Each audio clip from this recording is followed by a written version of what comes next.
آپ دیکھ رہے ہیں گمٹی چرچ ٹی وی۔ ہم خدا کے زندہ کلام میں سے سنیں گے۔ قدس مرکز کی معرفت لکھا گیا انجیلی بیان، اس کا 13واں باب اور اس کی 32ویں آیت سے، 13ویں باب کی 32ویں آیت سے ہم کلام مقدس کو پڑھیں گے۔ کوئی اس دن یا اس گھڑی کو نہیں جانتا، کلام میں یہ لکھا ہے، لیکن اس دن یا اس گھڑی کی بابت کوئی نہیں جانتا، نہ آسمان کے فرشتے، نہ بیٹا مگر باپ۔ خبردار جاگتے اور دعا کرتے رہو کہ تم نہیں جانتے کہ وہ وقت کب آئے گا۔ یہ اس آدمی کا ایسا حال ہے جو پردیس گیا اور اس نے گھر سے رخصت ہوتے وقت اپنے نوکروں کو اختیار دیا، یعنی ہر ایک کو اس کا کام چھٹا دیا اور دربار کو حکم دیا جاگتا رہے۔ بس جاگتے رہو کیونکہ تم نہیں جانتے کہ گھر کا مالک کب آئے گا، شام کو یا آدھی رات کو یا مرغ کے بانگ دیتے وقت یا صبح کو۔ ایسا نہ ہو کہ اچانک آ کر وہ تم کو سوتے پائے۔ جو کچھ میں تم سے کہتا ہوں وہی سب سے کہتا ہوں کہ جاگتے رہو۔ خدا کا شکر اس کے کلام کے لیے، آمین۔ یہودی ربائی یا استاد بھی اس قسم کی مثالیں پیش کرتے تھے کہ کوئی امیر آدمی جا رہا ہے، کوئی جاگیردار جا رہا ہے کسی دوسرے ملک، کسی دوسرے شہر، کسی دوسرے علاقے میں، اور جاتے وقت وہ اپنے لوگوں کو اختیار دے کر جاتا ہے، گھر کا، ارد گرد کا، اپنے مال و دولت کا وہ اختیار ان کو دیتا ہے۔ اور کوئی ایک خاص نوکر ہوتا تھا جسے وہ گھر کا دربان مقرر کرتا تھا۔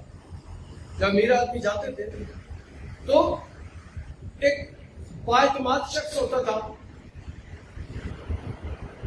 جسے وہ گھر کا دربان مقرر کرتا تھا، اور دربان کی یہ ذمہ داری ہوتی تھی کہ وہ جتنے دیگر ملازمین ہیں گھر کے، اور ملازم بہت سارے قریب ہوتے تھے، وہ ملازم تو ہوتے تھے لیکن وہ صرف روٹی کے ملازم ہوتے تھے، انہیں خریدا گیا ہوتا تھا، ان کی قیمت ادا کی گئی ہوتی تھی، اور وہ گھر کی دیکھ بھال کے لیے مقرر ہوتے تھے۔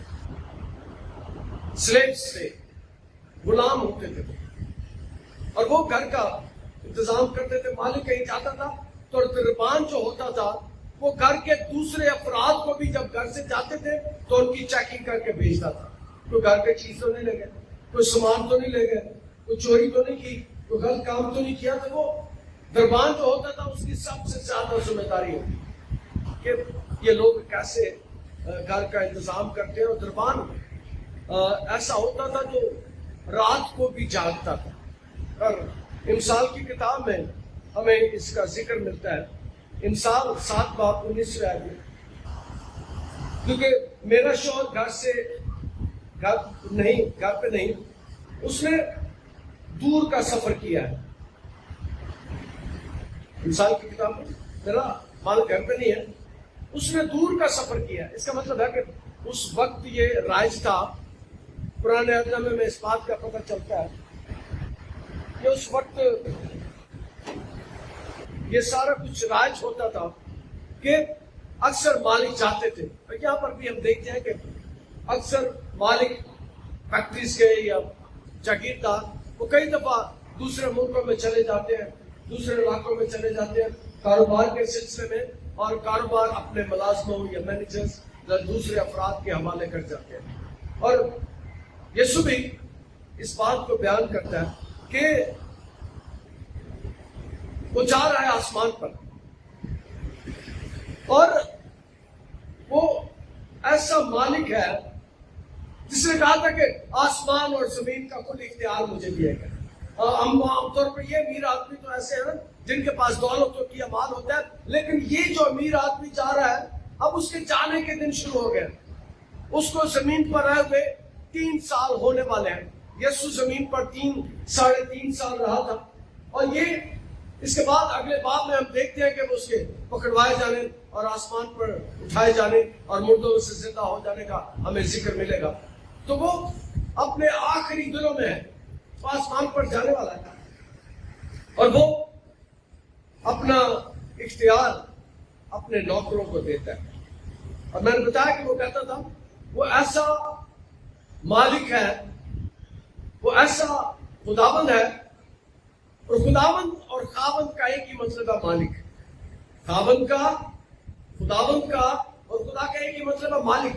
اور مالک جا رہا ہے، جس سے خدا نے بھیجا تھا دنیا میں، جائے، اور اس نے اس بات کو ثابت کیا.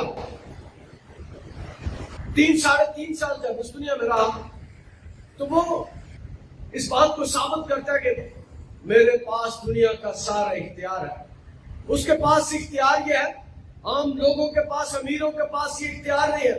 کوئی دنیا میں امیر آدمی نہیں ہے، کوئی دنیا میں جاگیردار نہیں ہے، کوئی دنیا میں پیسے والا نہیں ہے جو مردے کو کہے چل اٹھ اور وہ مردہ کھڑا ہو جائے. کس کے پاس یہ اختیار ہے؟ کوئی شخص ایسا نہیں ہے دنیا میں جو طوفان کو ڈانٹتا ہے اور طوفان رک جاتا ہے. کوئی ایسا نہیں ہے دنیا میں جو 10-12 ہزار 15 ہزار لوگوں کو 5 روٹیوں اور 2 مچھلیوں سے سیر کر دیتا ہے اور پھر 12 ٹوکرے ٹکڑوں کے بکائے جاتے ہیں. ہمارے سیاسی لوگ کہتے ہیں کہ ہم روٹی کپڑا اور مکان دیں گے. نہ کوئی روٹی دیتا ہے، نہ کوئی کپڑا دیتا ہے، نہ کوئی مکان دیتا ہے. اگر کوئی روٹی کپڑا اور مکان دے سکتا ہے تو میرا یہ سب وہ کہہ میں چاہ رہا ہوں. اب وہ مقرر کرتا ہے اپنے لوگوں کو، اپنے شاگردوں کو، قوم کو، کہ وہ اس کے جانے کے بعد اس کے کام کو انجام دیں. وہ ایسا شخص ہے، وہ ایسی ہستی ہے، وہ ایسا فرد دنیا میں آیا ہے جس کے پاس پوری دنیا کے اختیار ہے، جس کے پاس پانیوں کو تھام دینے کا اختیار ہے، جس کے پاس ہواؤں کو تھام دینے کا اختیار ہے، جس کے پاس ایسا اختیار ہے جو دنیا میں اور کسی کے پاس نہیں ہے. وہ اختیار دے رہا ہے اور وہ آسمان پر جا رہا ہے. اس کے آخری دن ہے. اس سے پہلے وہ بتا چکا ہے، جب اس دنیا میں تھا 13ویں باب میں اسے بتایا کہ ہیکل کو تباہ کر دیا جائے گا. ہیکل تباہ ہو گئی. اس نے کہا مصیبتیں آئیں گی، مصیبتیں آتی ہیں، آ رہی ہیں. اور میں نے جب 13ویں باب کے اس حوالے میں سنایا تو میں نے کہا تھا کہ مصیبتیں آتی ہیں، دکھ آتے ہیں. اور میں نے یہ بھی کچھ کہا تھا کہ میں کبھی گاسپل آف پراسپیرٹی پریچ نہیں کرتا، میں دکھوں کی انجیل بھی پریچ کرتا ہوں. دکھ بھی آتے ہیں، جو یسوع کے پیچھے چلتے ہیں ان پر دکھ بھی آتے ہیں، ان پر مصیبتیں بھی آتی ہیں، ان پر پریشانیاں بھی آتی ہیں. اور جمعے کی عبادت میں میں نے سنایا تھا کہ کس طرح ایماندار دکھوں میں سے، مصیبتوں میں سے، پریشانیوں میں سے گزرتے ہیں. وہ مصیبتوں، دکھوں، پریشانیوں کے بارے میں بھی ہمیں اطلاع دے چکا ہے. پھر وہ جانے سے پہلے کہتا اجاڑنے والی چیز بھی آئے گی، تباہی آئے گی، بربادی آئے گی. اور پھر سن 70 میں ہیکل کو بھی برباد کر دیا گیا اور تباہی اور اجاڑنے والی رومی افواج آئی. اس نے اس کو پہلے بتا دیا تھا. اور پھر بتاتا ہے کہ اسی بات میں وہ کہتا ہے کہ وہ گیا ہے، وہ جائے گا پر وہ دوبارہ آئے گا. اس کی آمد ثانی ہوگی، اس کی دوسری آمد ہوگی. مگر ان دنوں میں مصیبت کے بعد سورج تاریک ہو جائے گا اور چاند بھی روشن دے گا اور آسمان سے ستارے گرنے لگے گا. جو قوتیں آسمان ہے وہ ہلائی جائے گی. اور اس وقت لوگ ابن آدم کو بڑی قدرت اور جلال کے ساتھ آتے دیکھے. وہ ان ساری مصیبتوں کے بعد وہ کہتے ہیں وہ آسمان پر چلا جائے گا، لیکن وہ جانے سے پہلے بتاتا ہے وہ واپس آئے گا. وہ دوبارہ اس دنیا میں آئے گا. وہ دوبارہ حکومت اپنی کو قائم کرنے کے اس دنیا میں آئے گا اور اس کے آنے کو ساری دنیا دیکھے گی. اور میں نے بتایا تھا کہ اس کو کیسے دیکھا جائے گا کہ اس وقت سورج اپنی روشنی دینے سے انکار کر دے گا.